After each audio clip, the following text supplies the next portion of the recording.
झेप मराठी, आरसा महाराष्ट्राचा। धुळे जिल्ह्यातील साक्री ते कोंडाईबारी घाटादरम्यानचा राष्ट्रीय महामार्ग क्रमांक 6 हा सध्या वाहन चालकांसाठी अक्षरशः मौत का कुवा ठरतोय।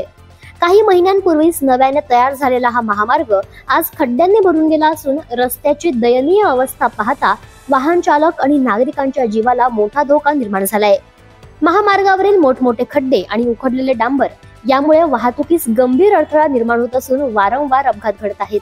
आतापर्यंत या मार्गावर झालेल्या अपघातात काही तरुणांचे बळीही गेले असल्याची माहिती समोर आली आहे। नागरिकांनी या स्थितीसाठी राष्ट्रीय महामार्ग प्राधिकरण आणि रस्त्याचे कॉन्ट्रॅक्टर यांना जबाबदार धरलंय। 2 दिवसांपूर्वी या हायवेवर एका अवजड ट्रकचा समतोल बिघडून तो मोठ्या खड्ड्यात अडकला।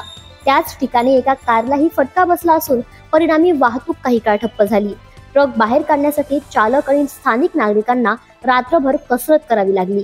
या प्रकारामुळे नागरिकांमध्ये संतापाची लाट उसळली आहे। दरम्यान दहिवेल उड्डाण पुलाजवळील सर्व्हिस रस्त्यालगतच्या गटारीचे काम बराच काळ प्रलंबित आहे। खोदलेली सारी व उघड्या लोखंडी सळ्यांमुळे अपघात होण्याचा धोका निर्माण झालाय। स्थानिक नागरिकांनी तातडीने हे काम पूर्ण करण्याची मागणी केली असून अपघात झाल्यास संबंधित कॉन्ट्रॅक्टरवर मनुष्यहानीचा गुन्हा दाखल करण्याचा इशारा दिलाय। अशाच वेगळ्या आणि ताज्या बातम्यांसाठी पाहत रहा झेप मराठी, आरसा महाराष्ट्राचा। संपादक प्राध्यापक अनिल चव्हाण, धुळे।